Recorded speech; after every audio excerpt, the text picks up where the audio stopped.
In this lecture, Dante and Virgil begin their ascent into hell through the 9 circles. But first, they have to go through the gates of hell. And this is the inscription that's on the classroom door right now. And it ends with "Abandon all hope, ye who enter here." So it's a notion that once you go into hell and are placed there, there is no chance of redemption for you. You have committed sins in life and you will endure those punishments forever. So at the gates, there's already some punishments going on. So the sinners here are the opportunist, and the reason for their punishment is that they were neither good nor bad in life. So they didn't really take a stand for anything. I don't know if you've ever heard of the phrase idle hands are the devil's playthings. So it's the idea that because you were worthless in life, you were worthless in death. So these souls here, their torture or their contrapasso is that they have to chase a flag or this banner that has nothing on it. So it's symbolic of that they didn't follow anything in life, so they follow nothing in the afterlife. And if they are to stop chasing this banner incessantly, then insects eat at their flesh, and the blood from the infected wounds seep into the earth, and it's eaten by maggots and worms. Alright, so throughout this lecture, I'm going to intersperse some discovery education videos, and I will say up front that they're pretty low quality production, but I think that they'll re-emphasize and I think provide more visuals of the information that I'm talking about. So there's a clip here from that on Dante and Virgil as they enter the gates of hell. To begin the quest, Dante and Virgil must enter the gates of hell. When they first arrive at the gates of hell, there's a sign posted that says, "Abandon hope, all ye who enter here." The most terrifying aspect I find of Dante's Inferno is the idea that it is the place without hope. Hope was central to the Middle Ages. Life was nasty, brutish, and short. Religious and political violence was the rule, not the exception. Disease was rampant and inexplicable. For many, the hope of eternal life provided a reason to endure the suffering of their daily lives. The Inferno is part of a trilogy called the Divine Comedy that begins in hell and goes through purgatory to heaven. In this trilogy, Dante realizes that our ultimate fate in the afterlife is determined by the choices we make in this life. When the condemned sinners arrive in hell, they must go before the judge Minos to receive their punishment and placement in hell.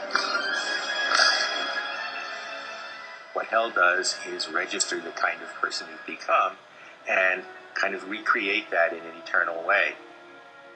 What Dante is doing is finding imaginative ways to present a geography of choice. The first place Dante and Virgil visit is Circle 1, Limbo. All the unbaptized souls, including Virgil, reside there. Their only punishment is eternity without the vision of God. This slide is a visual representation of the way that Dante's hell is set up. So you can see here Dante and Virgil, they pass the gates of hell and they'll walk through these different layers, and each one is a concentric circle and it gets smaller and smaller till we reach the 9th circle. So I know it's a little difficult to see here, but they'll walk around this section, they might come down some stairs, there's stairs here, and they'll go from level to level, and depending on if there's anyone there to help them or if they need to pass a certain test or if Virgil needs to show Dante something, they'll stop there, they'll talk to some people, and then they'll progress to the next circle. So this is kind of the way that it's set up, and there's another little video clip that'll help to re-emphasize it. If you look at all the different levels of the Inferno, each one is dedicated to different vices and different crimes that really any of us could commit. Dante wrote the Inferno as a devout Catholic, but his vision goes beyond Catholic doctrine. Even if you removed some of the theology that's specifically Christian, there is a moral structure that is consistent and clearly has universal applicability. Everywhere in the world, Dante as a moral voice and a moral force and a moral categorizer is important. Dante's journey into hell is a psychological endeavor. The deeper he goes, the harder it is to avoid the reality of sin and pain. Before he can move toward God, he's really got to examine evil in all of its forms, which is, to some extent, holding up a mirror. That's what these sinners do. They hold up a mirror to Dante, what he might be, what he might become, if he doesn't turn away from that. It's a journey in self-knowledge and self-realization for somebody who starts in a dark wood of error and comes to understand the nature of evil by the end of the journey when he gets to the bottom of hell. As the first video mentioned, the first circle is regarded as limbo. So here's where just kind of the unbaptized, virtuous pagans who didn't accept Christ lived. So Dante needed to explain somehow where the people went that were born before the time of Jesus Christ. And a lot of his heroes and historical heroes that people looked up to were born in the time before Christ. So they all reside here in limbo. So it's not necessarily a bad place where there's punishment. However, their only contrapasso is that they're denied God's presence for eternity, because in life they didn't know God, so in death they wouldn't know God as well. So it's described here as a somewhat pleasant place. There's the Elysian fields for the Romans, there's a castle as well. And here are some of his heroes that were trapped in limbo. So Homer, obviously, from the literary world, Ovid, another poet, Lucian, and Horace. And this is also where Virgil resides as well. All right, circle 2 is reserved for the lustful and the carnal. And you can see here, there are some sinners who are being brought before this dude, who is King Minos, or Minos, depending on your translation. And so the people who committed these sins of giving in to sins of the flesh, having premarital sex, having extramarital sex as well, they would all be punished and sent straight here. So how this particular circle works is that these sinners are brought before Minos, and again, depending on the translation, what he does is he'll wrap his tail around himself or around the sinner, and depending on how many times or how many coils are around himself for the sinner, that's the circle that you go to. So if he wrapped his tail around himself or the sinner twice, you'd be stuck here at circle 2. If he wrapped it around you 9 times, it means you were one of the worst sinners in the world, and you go straight to the 9th circle. So this is the suffering of the lustful, who gave in again to the temptation of the flesh.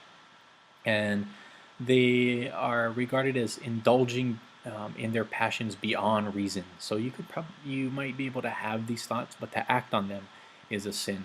So they're trapped forever in a violent storm. And the contrapasso here is that because they gave in to their lusts, and it was like a whirlwind of emotions in life, they're sentenced to that in death.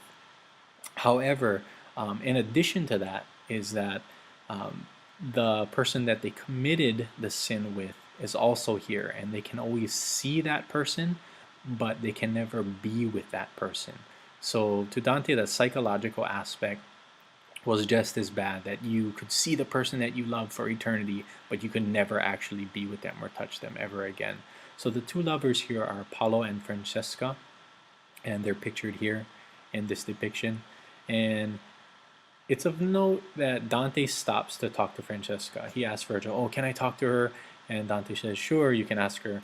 And in the reading that you'll do, Dante stops, asks Francesca, "Oh, why are you here?" And Francesca says, "Oh, well, all we were doing is one day my husband was out of town, and we decided to read the story of Lancelot and Guinevere." And this goes back to the King Arthur stories, if you guys are familiar with that. And they were turning the pages. It's almost kind of like reading an ancient porn novel, I guess, or something like that, the early 50 Shades of Grey. So as they're reading this book, it's kind of getting hot and steamy. And Paolo looks at Francesca, and Francesca looks at Paolo, and they get to the scene where Lancelot kisses Guinevere, and they give in to their temptations and have sex. So at that moment, Paolo and Francesca decide to kiss, and the ending lines of the canto is they put the book down and read no further. So it's it alludes to the fact that they had sex after that, and while they were having sex,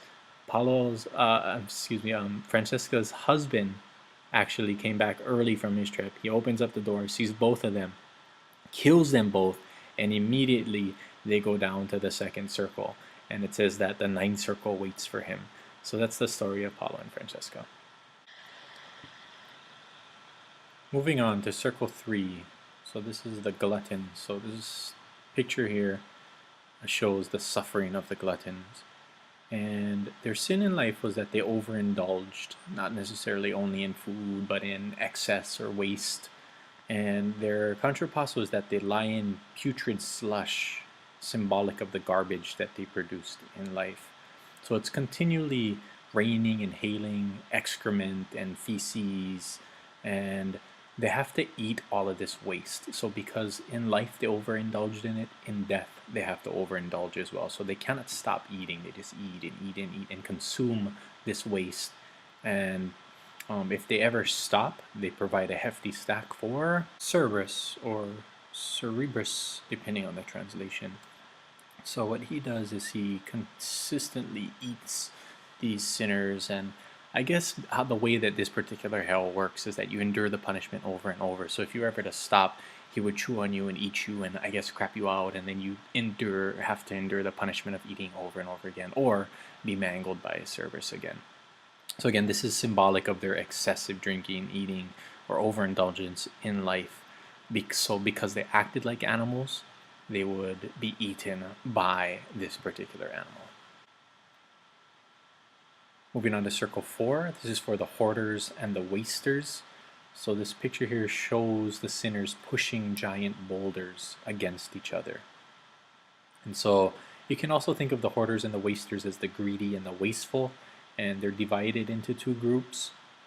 And because they carried around meaningless objects in life, so a modern day representation of the hoarders and the wasters may be someone who, you know, always has these expensive cars or expensive handbags or a lot of jewelry, a lot of money. It doesn't really do anything for your soul, so you're carrying around all these things, these weights in life.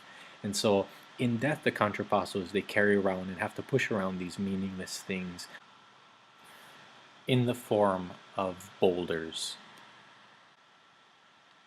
So circle 5 is for the wrathful, and Dante and Virgil come to the river Styx, and if you remember, this is also the river that Achilles fought in the Iliad. So again, a bunch of allusions that Dante, the author, is utilizing in Inferno. So the wrathful, because they these would be like maybe the bullies or people who are just generally angry in life and would cause abuse and harm to other people. So because they did that in life, they have to endure that in death as well. So they're constantly having to fight with someone or against someone or have someone fight them. So Dante and Virgil, they have to cross the river, but they need a guide. And so Phlegyas carries them across the river, and they see all the sinners here, and Dante recognizes one of them and asks to talk to one of them. So they consistently pull each other down because they pulled other people down in life. And there's another video clip which will talk about Filippo Argente in particular. Again, apologies for the poor production. The journey continues. Dante and Virgil descend to the 5th circle of hell, where Dante's role as a frightened observer comes to an end. In the circle of the wrathful and sullen, the vengeful sinners of wrath are doomed to fight and argue on the banks of the river Styx. The sullen hide, stuck in the mud below the murky water. As Dante and Virgil cross the river Styx, they are recognized by a political enemy of Dante's. Filippo Argente is angered to find Dante in hell and alive. Dante's anger gets the better of him, and he lashes out. what seems to be happening here is this sense that with Dante, he's sort of getting a chance to pay back one of the folks who did him wrong. And I said, Master, truly I should like to see that spirit pickled in this swill before we've made our way across the lake. And he to me, before we see the shore, you will be satisfied, for what you seek is fitting. After a little, I saw him endure fierce mangling by the people of the mud, a sight I give God thanks and praises for. He tells Virgil, I would really like to see Filippo Argenti mangled and boiled and pickled in this dirty swamp. Could I see that? And Virgil says, oh, that's a good desire, yes. We'll see that, I promise. This is somewhat alien to our sensibility, and it seems to me Dante is writing about the individual grudges and desires and appetites of the soul as that soul journeys towards some place above or beyond those desires and appetites. The scene at the river Styx marks the beginning of Dante's transformation. He's learned not to pity the damned, but he still seeks revenge for his exile. His pilgrimage isn't over yet. To free himself from vengeance, Dante must witness the consequences of malicious intent.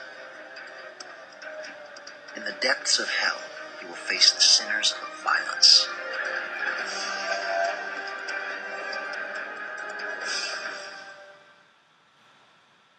So that concludes the lecture for Upper Hell. And at this point, I want you to just do a quick reflection in your notes.